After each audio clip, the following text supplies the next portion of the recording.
अब special case में मैं क्या लूंगी, दो बॉडीज है, डिफरेंट डिफरेंट है लेकिन दोनों का मास सेम है, वेलोसिटी डिफरेंट है। तो उस केस में क्या आएगा, मेरा मान लो फर्स्ट बॉडी का जो मोमेंटम है उसको P1 लिख रही हूँ, सेकंड बॉडी का जो मोमेंटम है उसको P2 लिख रही हूँ, ठीक है। फर्स्ट बॉडी का मोमेंटम क्या है, मास उसका m है और वेलोसिटी v1। सेकंड बॉडी का मास m है, वेलोसिटी क्या है v2। अब चेंज इन मोमेंटम मैंने डेल्टा p को निकालना है, then P2 minus P1 is equal to m v2 minus m v1। ऐसे ही है ना, सीधा माइनस किया मैंने बस इन दोनों को। तो अब दोनों में मास सेम है, मास को कॉमन ले आऊं v2 माइनस v1, ठीक है।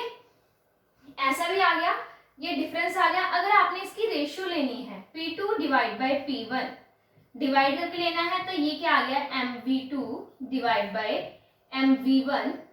m और m सेम है तो कैंसिल हो गए, तो आपके पास रिजल्ट क्या आया, P2 by P1 is equal to V2 by V1।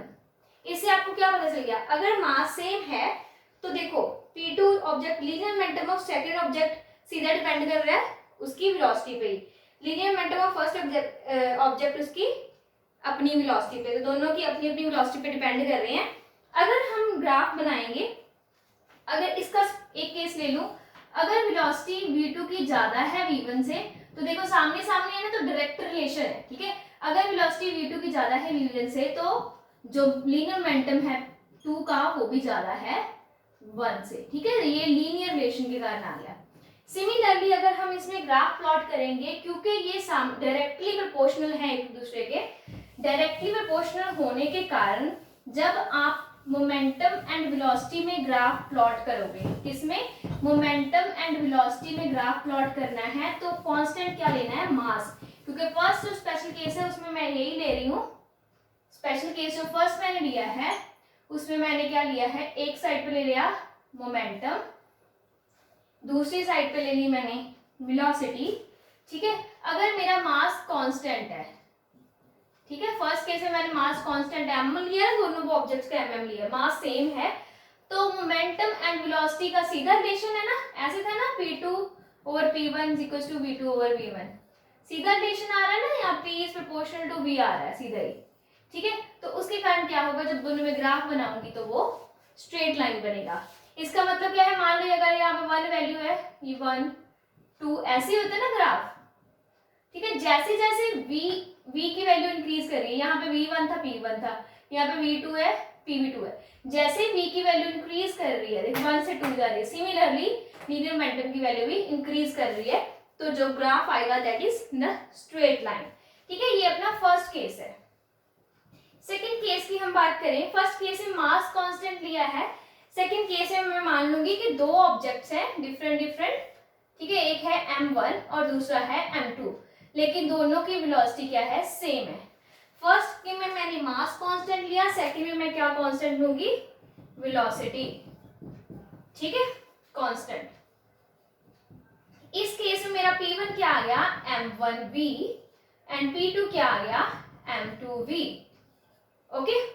Similarly जैसे पिछले में मैंने रेशियो ली थी, दोनों की डिवाइड किया था, सिमिलरली इसमें मैं दोनों को डिवाइड करूंगी, तो वेलोसिटी सेम है, ये क्या आ गया, ऐसे देखो P2 m2 P1 m1, same वैसे रिलेशन आ गया जैसे v linear momentum and velocity का था, similarly linear momentum and mass का आ गया, ठीक है। इस केस में मास कांस्टेंट है, इस केस में वेलोसिटी कांस्टेंट है।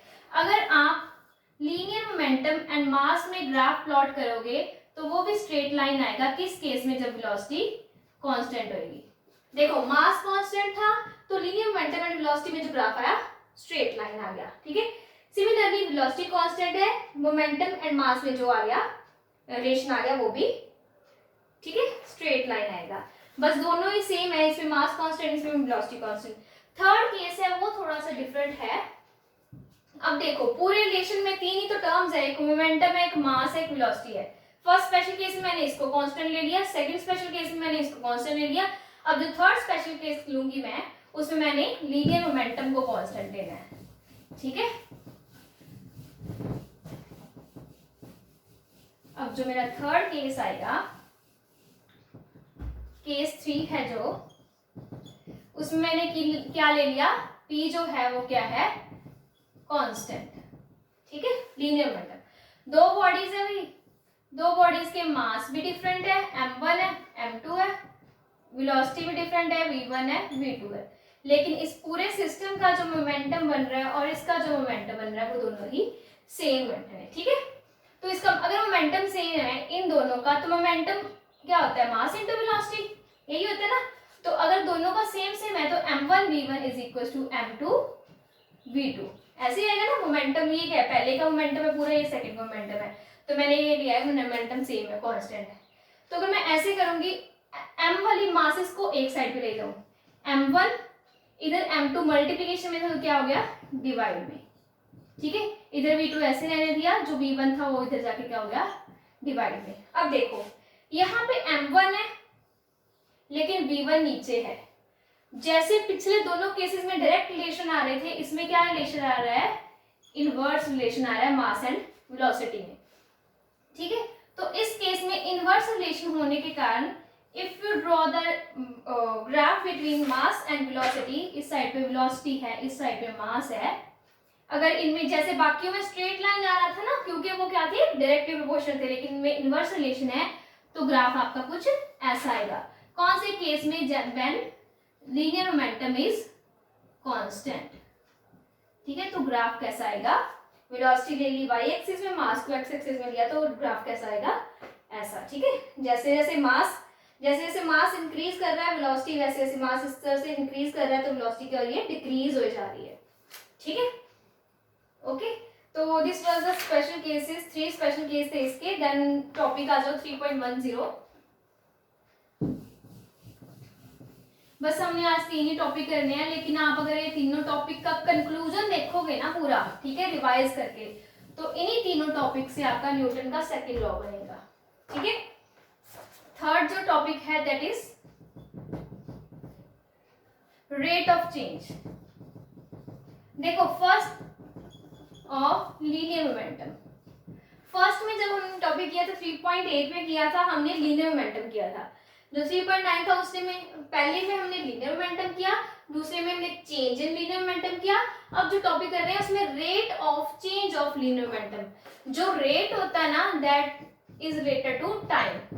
जब भी हम रेट की बात करेंगे ना इसमें, ठीक है, किसी भी चीज में चेंज की रेट क्या है, किस रेट में चेंज हो रहा है, तो उसमें हम टाइम को इन्वॉल्व करते हैं। ठीक है, तो अब चेंज इन लीनियर मोमेंटम तो मुझे पता है, जो चेंज इन लीनियर मोमेंटम मैंने डेल्टा पी लिखा था, इन केस के मास कांस्टेंट है तो ये ऐसा रिलेशन आता है।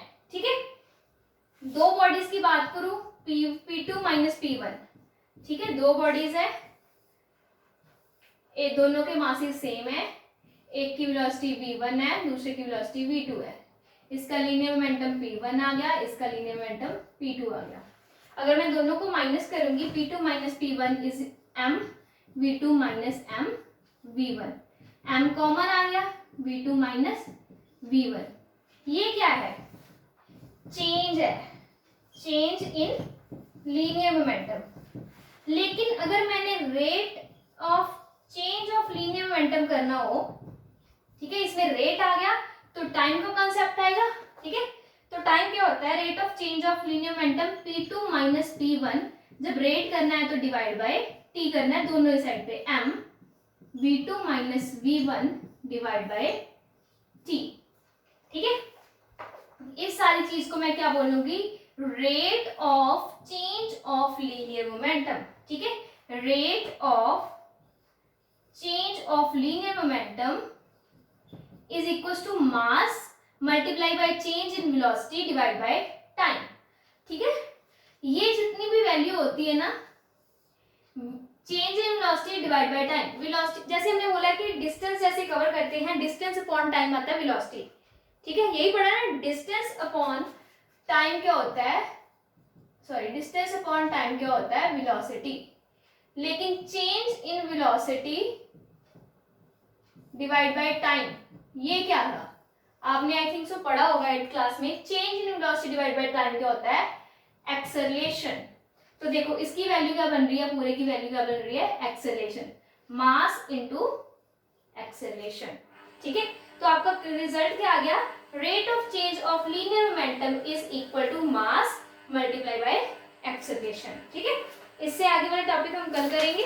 You have to revise this topic at home.